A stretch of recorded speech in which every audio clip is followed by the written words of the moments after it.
सत्य कथा, पुरुषार्थ कथा,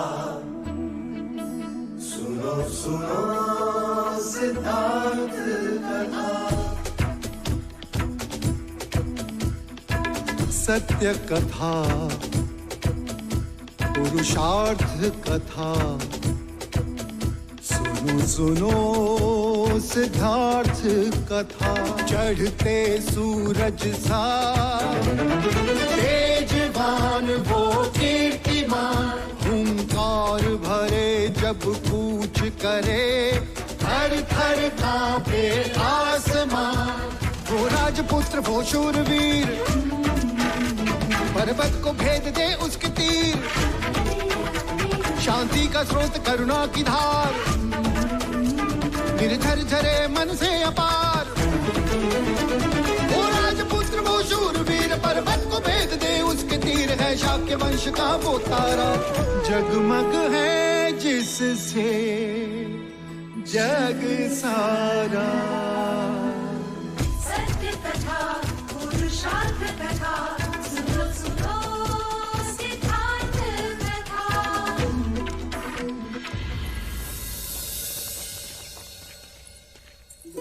युवराज सिद्धार्थ, यशोधरा, इसे स्पर्श करो ताकि ये धन और ये धन ब्राह्मणों में बांट दिया जाए।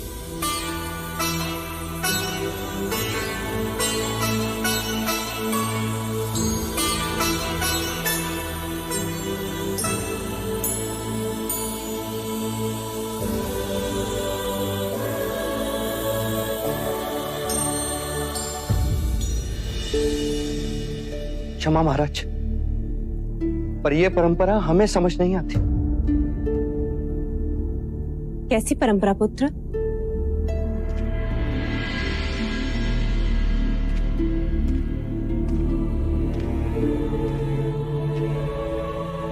जब भी आप खुश होते या कभी कोई खुशी की बात होती, जैसे युद्ध जीतने की बात, विवाह की बात, जन्मदिन हो या स्वयंवर का दिन, आप हमेशा ब्राह्मणों को दान देते हो, जिससे तुम्हारे सुख को किसी की अशुभ दृष्टि न लगे, तुम्हारे मार्ग के सारे अवरोध दूर हो जाए, तुम्हें ब्राह्मणों का आशीर्वाद मिले।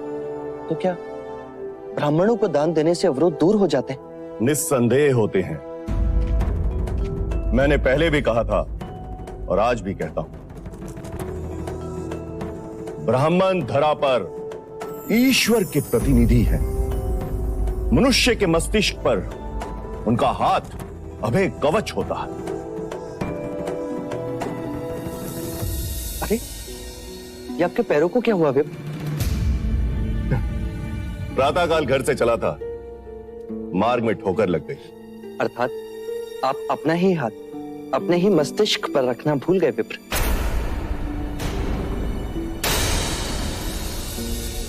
अब कहना क्या चाहते हैं युवराज?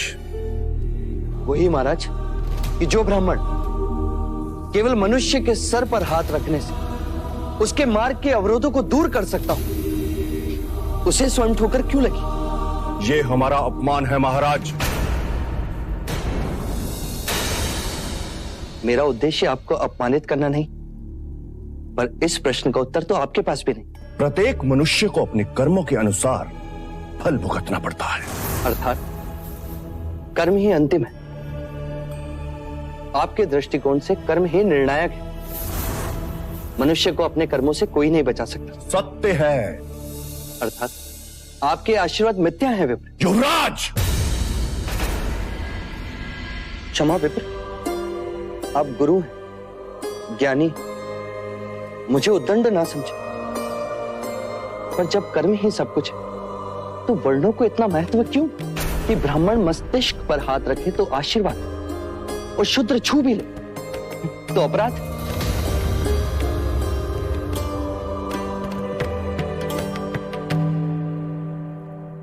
चन्ना। जी युवराज। इन सभी को रथ में रखो। इस दान का वितरण हम स्वयं करेंगे। जी युवराज। आओ यशोधरा।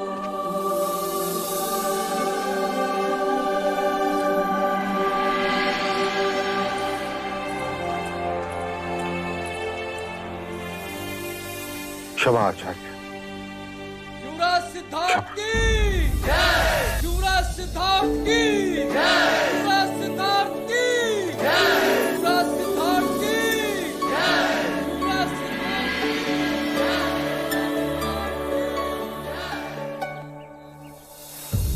अरे ये क्या कर रहे हैं आप?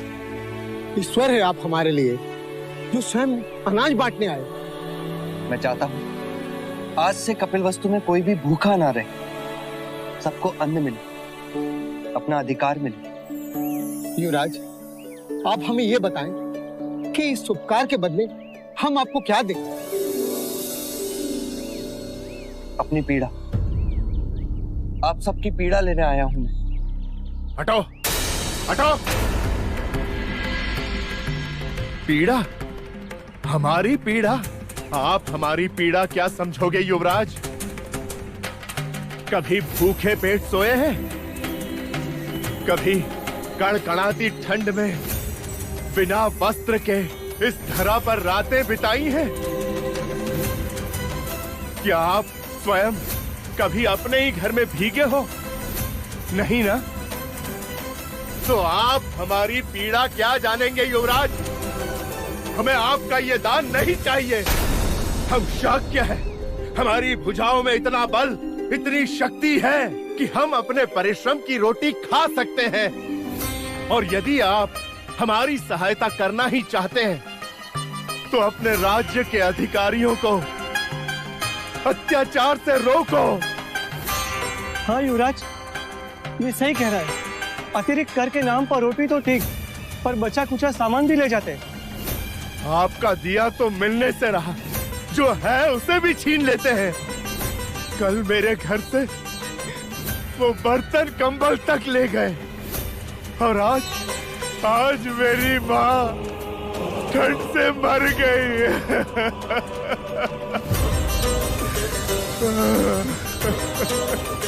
इतनी क्रूरता! कौन है अधिकारी?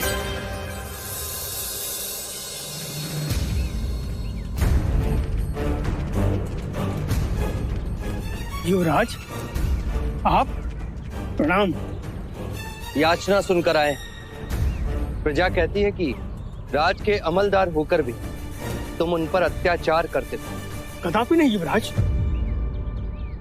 इतना धन कैसे, जबकि तुम तो किसान भी नहीं। गरीबों से छीना हुआ अनाज है युवराज। इतना लोग? आधा धन राजकोष में जाता है युवराज। किसके राजकोष में? राजा वीर बाहु, उनका आदेश। मैं तो बस पालन करता हूँ। वीर बाहु का आदेश सुनते हो और इन गरीबों की आवाज सुनाई नहीं देती तुम्हें? इसका दंड तुम्हें मिलना ही चाहिए। क्षमा करें युवराज, क्षमा करें। आगे से ऐसा अपराध कभी नहीं होगा। क्षमा करें युवराज। युवराज, इनके पापों का दंड तो ईश्वर ने हमें पहले ही दे दिया है, हमारी पुत्री को विकलांग बना के।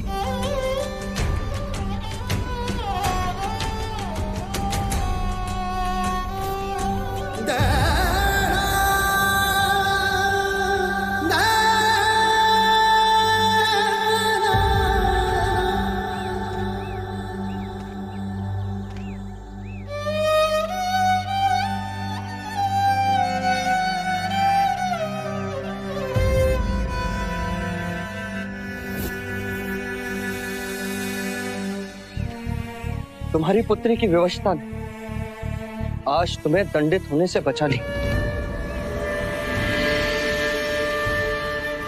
अब जिन हाथों से तुमने ये छीना है, उन्हीं हाथों से गांव वालों में इस अनाज को बांट दो। अवश्य युवराज, अवश्य। और आज इस गांव के प्रत्येक बालक को तुम स्वयं अपने हाथों से एक एक निवाला खिलाओगे।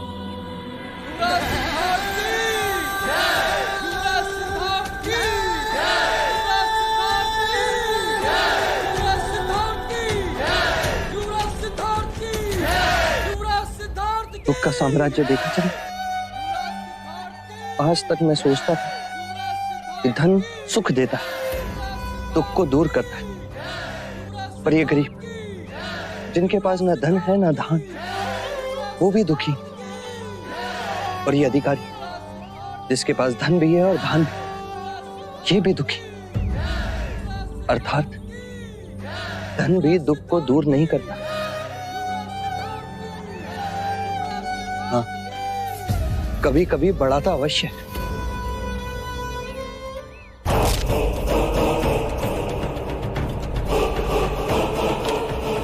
कहो बांदुल, क्या है तुम्हारी उपस्थिति का कारण? महाराज, शाह के राजा शुद्धोधन का राजदूत आया है। कह दो उससे कि महाराज मंत्रणा में नहीं मिल सकते। जी महाराज, परंतु वो आपके नाम महाराज शुद्धोधन का यह संदेश भी लाया है। क्या लिखा है?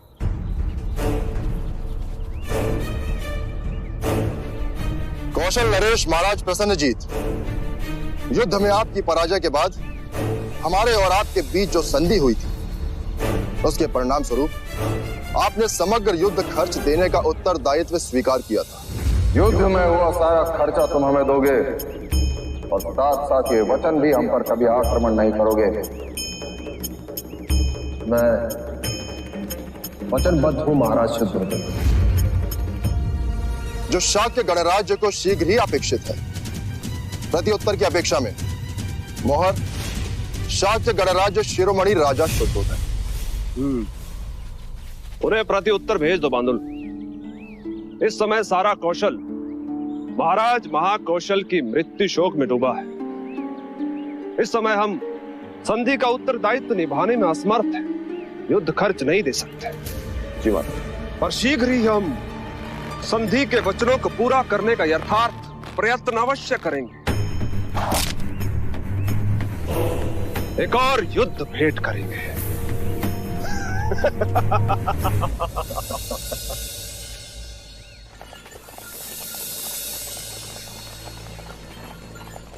रथ रोको चन्ना। वो वहां कौन है?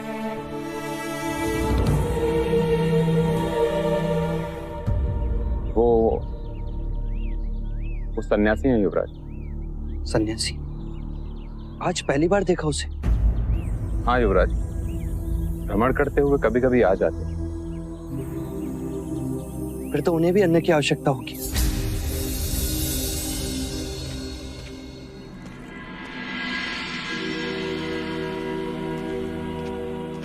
प्रणाम। मैं शाक्य युवराज सिद्धार्थ हूं, आपको अन्न देने आया हूं। क्या कहकर पुकारूं आपको? कुछ भी कह ले। साधु, संत, योगी, तपस्वी, कुछ भी कह के पुकार सकता है। क्या मैं आपसे ये पूछने की दुष्टता कर सकता हूं कि आप रहते कहां हैं? ये सारा संसार ही है घर मेरा। और काम? काम तो संसारी करते हैं, सन्यासी नहीं।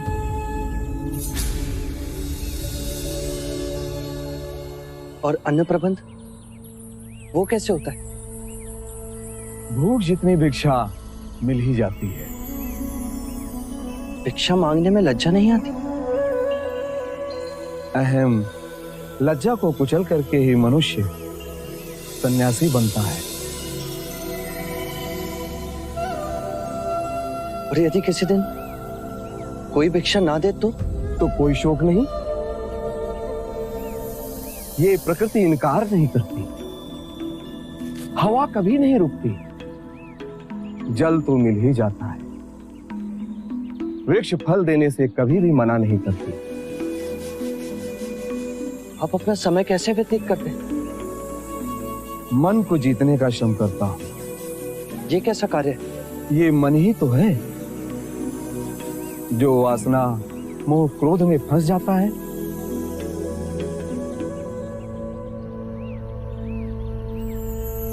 आप यहां से किस मार्ग जाएंगे? वो मैं नहीं, ये मार्ग ही सुझाएगा जहां आनंद मिले। राजन, ये धान तुम ले जाओ, इसकी मुझे कोई आवश्यकता नहीं। तुम अपने मार्ग चलो, मैं चला अपने मार्ग।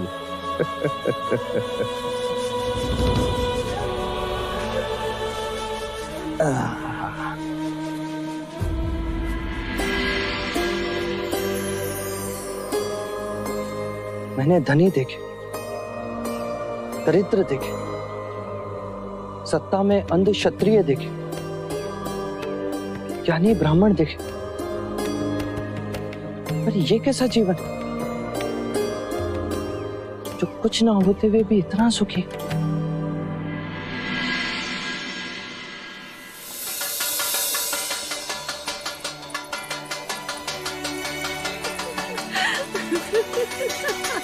क्या हुआ मंगला दीदी?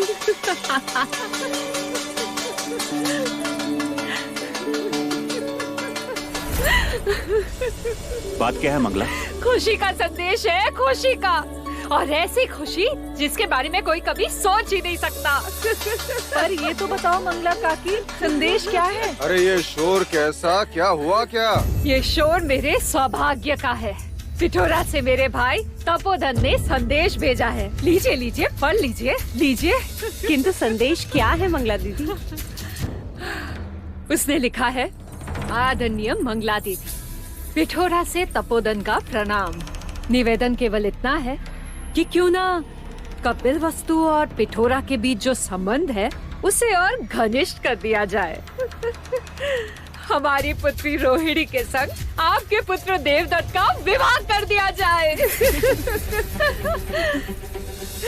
यदि आपकी और राजा द्रोणादन की इस संबंध से सम्मति हो तो हम मिलकर इस बात को मार्ग दे सकते हैं और विधिवत आपके और हमारे आदरणीय महाराज शुद्धोदन से हम इस विवाह प्रस्ताव की बात करें।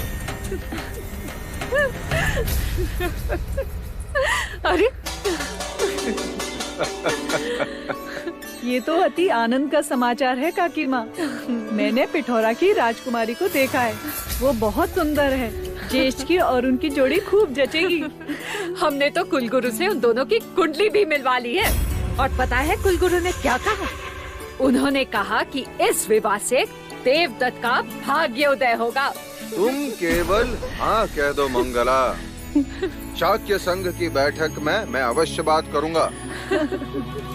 तो परिवार में अब 2-2 शुभ प्रसंग एक साथ होंगे। यशोधरा की गोद भराई और देवदत्त का ब्याह। बधाई हो मंगला दीदी, बधाई हो। अरे मंगला। हाँ। लीजिए भाई महाराज। मुंह मीठा कीजिए। बधाई हो अनुज। आप भी और तुम भी। ये संदेश सचमुच मेरे लिए भी शुभ संदेश है। अब तो मुझे भी एक सखी मिल जाएगी। सत्य कहा, महल में चहल पहल होगी। ये लो, तुम भी मुंह मीठा करो। और हाँ, जब मुंह दिखाई की बात हो तो अमिता दीदी को भी आमंत्रित करेंगे। अरे मंगला भाभी, आपने तो हम सभी का मुंह मीठा करा दिया, पर जिसके कारण ये हो रहा है उसे तो आप भूल ही गई। कुमार देवदत्त को भी तो खिलाइए। इसे तो स्वयं मैं अपने हाथों से खिलाऊंगी। बधाई हो देव। लो, मुंह मीठा करो। खा लो। लो माँ, मुझे नहीं चाहिए। इसमें क्या लजाना ज्येष्ठ, ऐसे अफसर बार बार नहीं आते। लो, खा लो। इस तरह मत खिलाओ माँ। कहा ना मुझे नहीं खाना कोई लड्डू वड्डू। खा लो देव।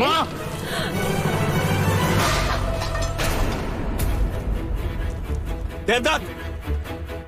कुमार, ये क्या किया? देव, देव।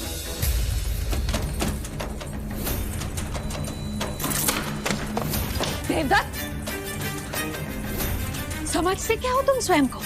इस तरह सबके सामने मेरा हाथ छटक कर चले आए। आज तक मेरे साथ ऐसा बर्ताव किसी ने भी नहीं किया, और तुम मेरे ही पुत्र होकर मैं ये विवाह नहीं करना चाहता माँ। क्यों नहीं करना चाहते? क्यों नहीं करना चाहते, बताओ मुझे। पिठोरा का राज बड़ा है, शाक्यों में उनका मान है, और फिर राजकुमारी रोहिणी इकलौती भी है और सुंदर भी। फिर ये विरोध क्यों? देव, बात क्या है? क्या तुम्हें कोई और कन्या पसंद है? आप समझती क्यों नहीं है माँ? क्या नहीं समझती पुत्र? ये कि मैं ये विवाह नहीं करना चाहता। क्यों नहीं करना चाहते? हाँ? इतना अच्छा संबंध है तो मना क्यों कर रहे हो? मैं पूछता हूँ, विरोध का कोई तो कारण होगा।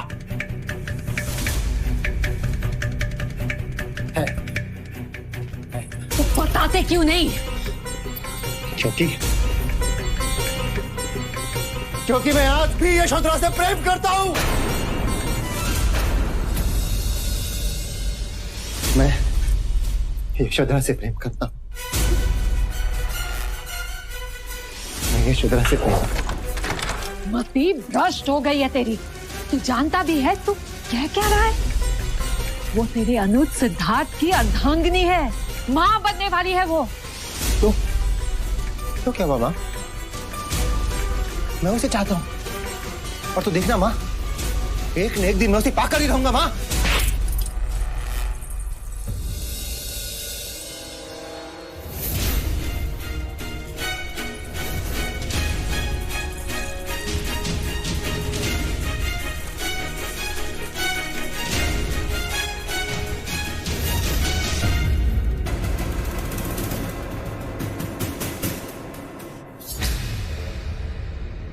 लज्जा नहीं आई तुझे ऐसी ओछी बात करते हुए? पुत्र, एक एक निवाला चांदी के थाली से तुझे खिलाया।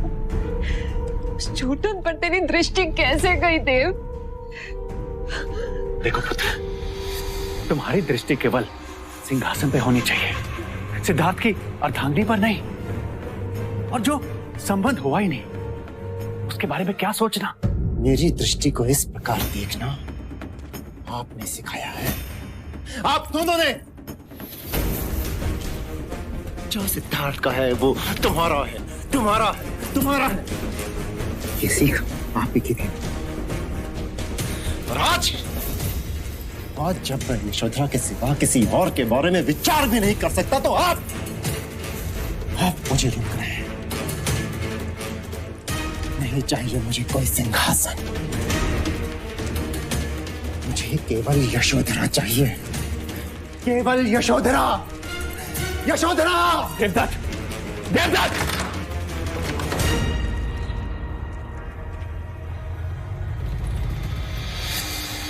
इसका विवाह शीघ्र करवाना होगा मंगला, अन्यथा किसी दिन इस महल में अनर्थ हो जाएगा।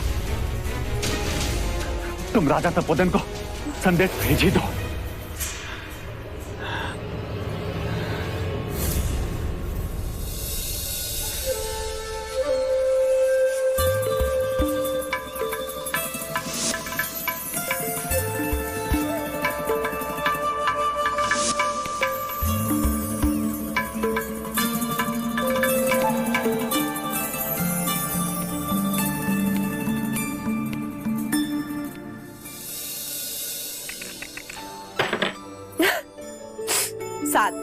मैं जीत गई। यशो, यशो क्या हुआ? यशो, यशो, यशो, नटखट।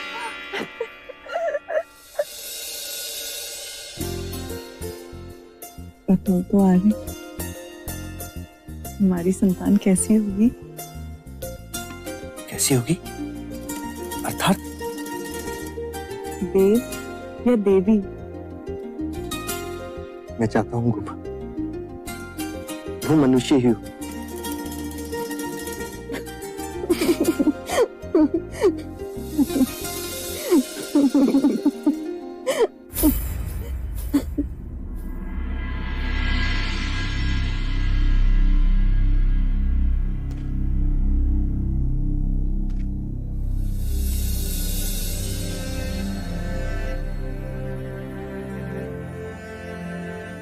आप यहाँ से किस मार्ग जाएंगे? वो मैं नहीं, ये मार्ग ही सुझाएगा जहां आनंद मिले।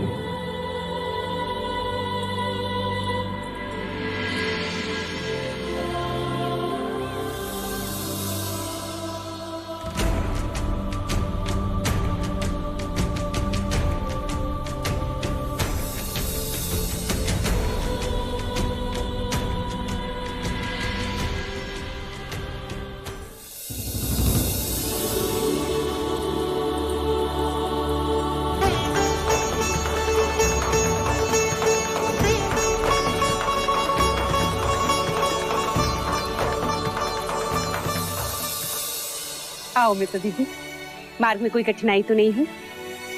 खुशी के मार्ग में कठिनाई कैसी? आने वाले बच्चे की कल्पना करते करते मार्ग कब कट गया पता ही नहीं चला। सच, अब कुछ दिनों में ही मुझे रानी दादी और आपको रानी नानी कहने वाला आने वाला है। देखो तो, पहले विवाह की बात सुनकर कितना लज्जाती थी, और अब विवाह हुआ नहीं कि सृजन सृष्टि का कार्य प्रारंभ। चुप कर रेनू, नहीं तो अभी यही डांट दूंगी। आइए। अरे मंगला, चलो ना, यहीं खड़े रहकर द्रोणोदन भैया की प्रतीक्षा करनी है। नहीं, आपके भैया की नहीं, अपने भैया की प्रतीक्षा कर रही हूँ। वो आ रहे हैं ना देवदत्त के विवाह की बात करने। देवदत्त का विवाह? हाँ मिता दीदी, तुम्हें इतना शीघ्र बुलाने का कारण केवल यशोधरा की गोद भराई ही नहीं, बल्कि देवदत्त के विवाह की बात भी है।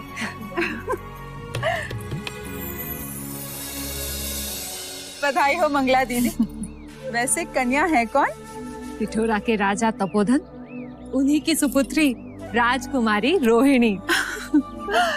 सुना है बहुत सुंदर है वो। तो हमारा देवदत्त कौन सा कम है? किंतु दीदी, तुम्हारे भैया तो संग समाप्ति के बाद ही आएंगे, उसमें तो बहुत समय है अभी। मुझसे भीतर रहा नहीं जाएगा। महादेवी, मुझे यही प्रतीक्षा करने दो। आप लोग चलिए ना, उनके आते ही मैं भीतर... अच्छा ठीक, तुम यही प्रतीक्षा करो, उनके आते ही हमें सूचित कर देना, हम सभी उनके स्वागत में उपस्थित हो जाएंगे। चलो रानी नानी माँ। सुस्वागतम। कपिल वस्तु में आपका स्वागत है, पधारिए। राजा द्रोणोदन, आपको हमारी ओर से कुमार देवदत्त के विवाह का प्रस्ताव तो अवश्य मिला होगा। हाँ राजा तपोधन, दोनों की कुंडलियां भी मिलती है। अब बस परंपरा के अनुसार आपकी और हमारे भाई महाराज के बीच औपचारिक बात हो जाए, बस इतना ही विलंब है। तो फिर सभा के उपरांत विधिवत हम महाराज शुद्धोदन से इस संबंध की चर्चा करेंगे। अवश्य, आपका स्वागत होगा।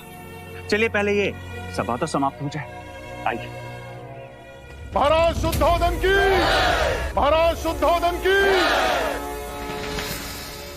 पिछली सभा में लिए निर्णय के अनुसार हमने कौशल नरेश महाराज प्रसन्नजीत को युद्ध के खर्च देने की बात याद दिलाने के लिए दूत भेजा था, पर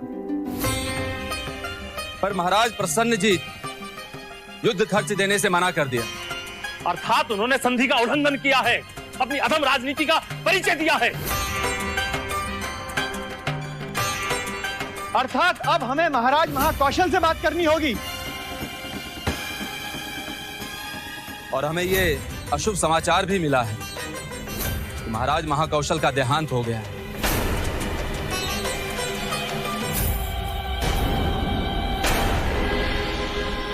अर्थात प्रसन्नजीत को रोकने वाला अब कोई नहीं रहा। अब हम प्रसन्नजीत की मित्रता पर विश्वास नहीं कर सकते महाराज। हमने तो आपको युद्ध भूमि में ही कहा था महाराज कि युद्ध खर्च ले लो या उसे बंदी बना लो। आप नहीं माने। आप पर विश्वास करके हमने आपके पक्ष में युद्ध किया, मतदान भी किया, किंतु आपकी मनमानी के कारण आज सभी शाक्य राजाओं के राजकोष समाप्त हो चुके हैं। अब आप ही बताइए महाराज, हम क्या करें? इतना ही नहीं, आपके युवराज सिद्धार्थ हमारे राज्य में आकर हमें अपनी ही प्रजा से कर लेने से रोक रहे हैं। क्यों ना रोको? आप राजा हैं और अपनी ही प्रजा पर अत्याचार कर रहे हैं। प्रजा से कर लेना राजा का अधिकार होता है, अत्याचार नहीं। और युद्ध के बाद अतिरिक्त कर लेना अधिकार नहीं, दुराचार है। चलिए मान लेते हैं कि हम प्रजा के साथ दुराचार कर रहे हैं, लेकिन इस दुराचार का कारण कौन? इसका कारण आप हैं युवराज, आप। राजा तपोधन, क्षमा कीजिए महाराज, लेकिन राजा दंडपानी ने पहले ही कहा कि हमें कौशल का आधिपत्य स्वीकार कर लेना चाहिए, तो आप उससे सहमत नहीं थे। आपकी गलत राजनीति का बोझ आज पूरे शाक्य गणराज पर भारी पड़ रहा है महाराज। कल यदि प्रसन्नजीत पुनः आक्रमण करेगा तो महाराज कहां से लाएंगे? बिना धन के धातु कहां से खरीदेंगे और शस्त्र कैसे बनाएंगे? बताइए कैसे बनाएंगे हम? तो इसका अर्थ ये तो नहीं कि आप अपनी ही प्रजा पर कोड़े बरसाएंगे, उन्हीं का घर लूटेंगे? क्या सत्य है? मैंने स्वयं देखा है कि किस तरह आपके सैनिक एक वैश्य व्यापारी पर बीच चौराहे कोड़े बरसा रहे थे। और आपके अधिकारी? यह आपत्ति काल है युवराज। यदि हमने इस समय दूसरे युद्ध की तैयारी नहीं की तो हम सभी दास बन जाएंगे। और दासत्व का अनुभव तो आपके राज्य में आपकी प्रजा कर ही रही है। मर्यादा में रहिए युवराज। आप ये भूल रहे हैं कि वो मेरा राज्य है, मेरा। और आप भी ये भूल रहे हैं कि आपका राज्य शाक्य गणतंत्र का एक हिस्सा है। तो क्या आप मनमानी करोगे? मनमानी तो आपने की थी युवराज, जो उस प्रसन्नजीत के सामने संधि का प्रस्ताव रखा। सत्य ही कहा था किसी ने। आप एक क्षत्रिय की तरह नहीं, एक सन्यासी की तरह सोचते हैं युवराज। राजा तपोधन ये ना भूले कि आप भावी शाक्य सम्राट से बात कर रहे हैं। आपके हम पर थोपे हुए इसी सम्राट की शांति वार्ता के कारण हम जीता हुआ युद्ध हार गए महाराज। ये बात केवल मैं ही नहीं, सभी भली भांति जानते हैं। राजा तपोधन, मैं राजा तपोधन इस साक्ष्य सभा में युवराज सिद्धार्थ को सावधान करता हूं कि वो मेरे राज्य की सीमाओं का उल्लंघन न करें और मेरे कार्यभार के बीच न आए, अन्यथा इसी घड़ी यहाँ से प्रस्थान करे राजा तपोधन। यदि एक पल भी यहाँ रुके तो मैं भूल जाऊंगा कि ये संघ सभा है।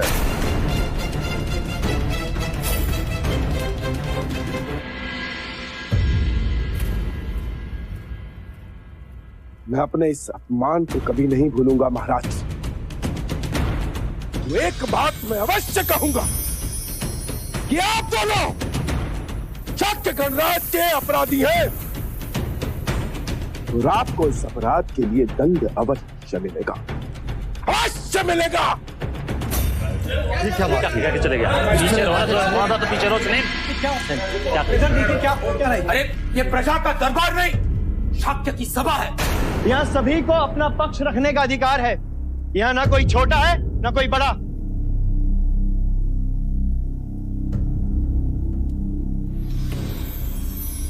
महाराज, राजा तपोधन के विवाद के शब्द अनुचित थे पर अर्थ उचित था। अब आप ही को कोई ना कोई उपाय सुझाना होगा महाराज, अन्यथा संघ राज के नियम अनुसार आपकी जगह उसे लेनी होगी, तो इस आपातकाल से मार्ग निकाले।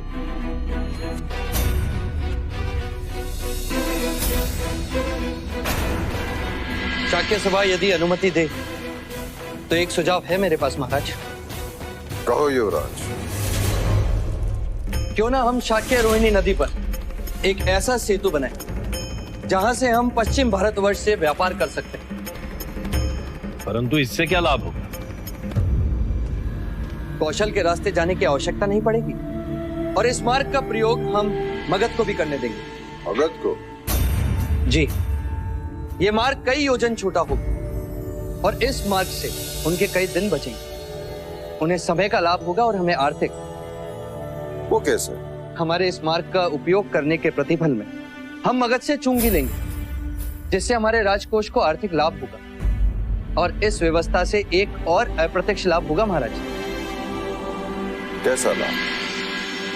प्रसन्नजीत के संभावित आक्रमण से हमें मुक्ति मिलेगी और मगध नरेश राजा बिंबिसार हमारे साथ होंगे, जो कि प्रसन्नजीत के बहनोई हैं। तो प्रसन्नजीत उनके विरुद्ध कभी नहीं जाएगा।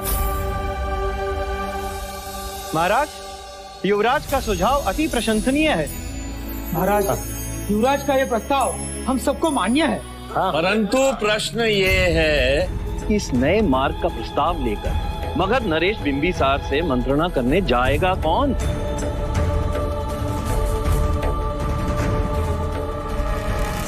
क्योंकि जो भी जाएगा प्रसन्नजीत उसे रोकने का प्रयत्न अवश्य करेगा।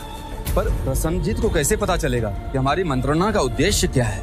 क्योंकि सुना है कि प्रसन्नजीत के गुप्तचर हमारे राज्य में है। तो फिर मगध नरेश महाराज बिंबिसार से मिलने कौन जाएगा? मैं जाऊंगा।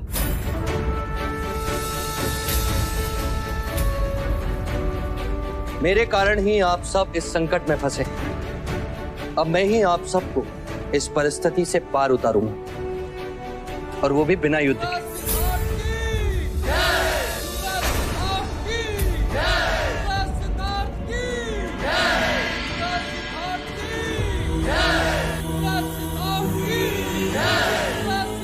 ये हमारी अति प्रिय अंगूठी है, इसे आप अपने पास रखिए, हमारी मित्रता का चिन्ह।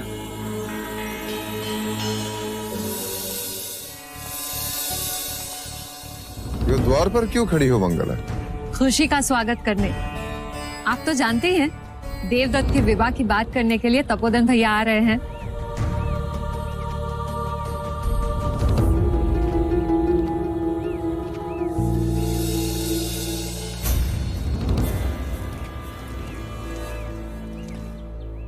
भीतर चलो मंगला। हाँ हाँ, आप चलिए, मैं तपोधन भैया के आते ही कोई नहीं आएगा। क्यों नहीं आएंगे? क्या बात है आर्य? बताइए ना। उन्होंने संदेश भेजा तुम्हारे लिए।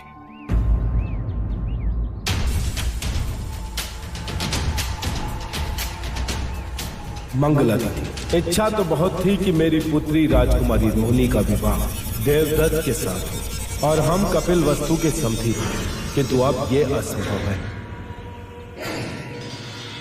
भरी सभा में तलवार दिखाकर आपके भाई महाराज ने हमें बहुत अपमानित किया है। रिश्ते की बात कर अब हम और अपमानित नहीं होना चाहते, इसलिए हमें क्षमा कीजिए। आपका भाई तपोधन।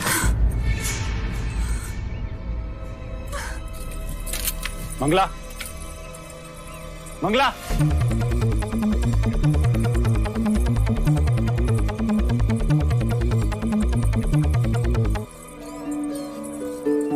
बहुत सुंदर है ना? लो देखो, मंगला दीदी भी आ गई। देखो मंगला दीदी, अमिता दीदी तुम्हारे लिए हीरो का हार लाई है। क्या हुआ मंगला दीदी, तुम्हारे भैया आ गए? नहीं आए। क्यों? ये प्रश्न आप मुझसे नहीं, स्वयं अपने भाई से पूछिए। क्या हुआ देव? देव, संघ सभा में क्या हुआ? जो कुछ भी हुआ वो अनुज के सामने हुआ और वो भली बात ही जानता है। किंतु ऐसा हुआ क्या? ये हुआ महादेवी, ये हुआ। संघ सभा में सिद्धार्थ ने सबके सामने मेरे भाई तपोधन से अभद्र व्यवहार किया और महाराज ने तलवार की नोक पे मेरे भाई तपोधन को संघ सभा से निकल जाने का आदेश दिया। और फिर मेरे भाई ने रोहिणी का संबंध देवदत्त के संग करने से इनकार कर दिया। मंगला, वो राजनैतिक विवाद था। खूब जान गई हूँ मैं आपकी नीति को, खूब जान गई हूँ। मंगला दीदी, हम देवदत्त के लिए रोहिणी से भी अच्छी कन्या ढूंढेंगे। रहने दीजिए महादेवी, जो थी उसे तो छीन लिया और जो आना चाहती थी उसे रोक दिया। उन्होंने बात ही ऐसी की, मतभेद को मनभेद में बदल दिया। अरे मत तो आपने बदला महाराज, आपने। भेद तो आपने किया है देवदत्त और सिद्धार्थ में। अपने आवेश को रोको मंगला। विवाह के समय आपने वचन दिया था कि सिद्धार्थ के राज्य अभिषेक के समय देवदत्त को भी राज्य का हिस्सा मिलेगा, पर अब मुझे आप पर संदेह हो रहा है महाराज। वैसे इसमें आपका कोई दोष नहीं है, क्योंकि मैं तो पहले से ही जानती हूँ कि शाक्यों का तो राज चिन्ह ही इरावत है, जिसके दिखाने के दांत अलग होते हैं और खाने के अलग। शांत हो जाओ मंगला। चिल्लाने की कोई आवश्यकता नहीं है महाराज। जब चिल्लाने की आवश्यकता थी तब तो आपने कुछ भी नहीं कहा। सबके सामने दिखावा क्यों?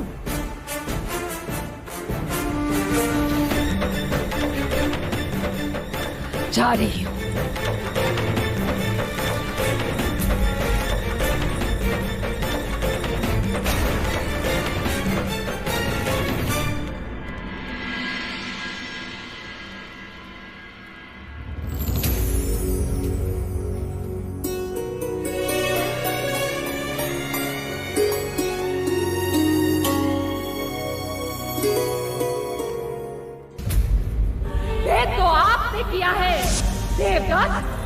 सिद्धार्थ ने।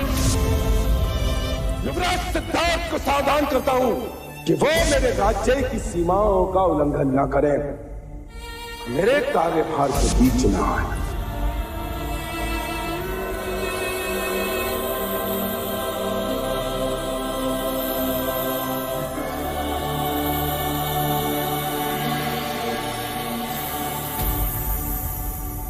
इतने विचलित क्यों आ रहे?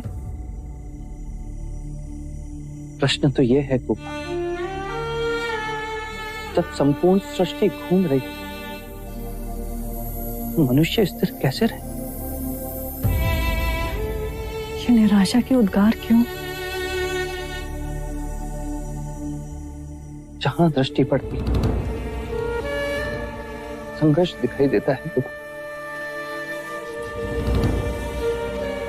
शाक्य संघ में विचारों का संघर्ष, महल में अपनों से संघर्ष। मंगला काकी भी अप्रसन्न है, वो भी यही समझती है कि मैंने विचारपूर्वक राजा तपोधन का मान भंग किया, जिससे ज्येष्ठ का विवाह न और स्वयं मन से संघर्ष। मंगला काकी ने, उनका क्रोध तो बुलबुला है, यूं आया और यूं गया। हाँ गो, परंतु मैं अपनों में मनभेद नहीं चाहता। नहीं होगा, मैं वचन देती हूँ, मंगला काकी को मैं मना लूंगी। अब हंसो, ऐसे नहीं, जोर से।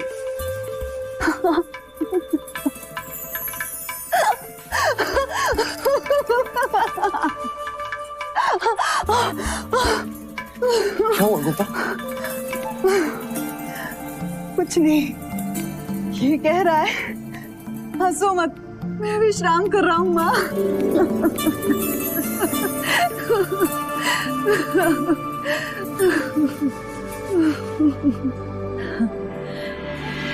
बस इसी तरह हंसते रहो सिद्धार्थ, जिससे तुम्हारी हंसी सारे संसार में इतनी गूंजे कि दूर दूर तक दुख की आवाज सुनाई न दे।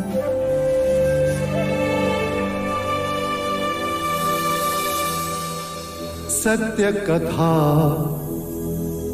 पुरुषार्थ कथा, सुनो सुनो सिद्धार्थ कथा।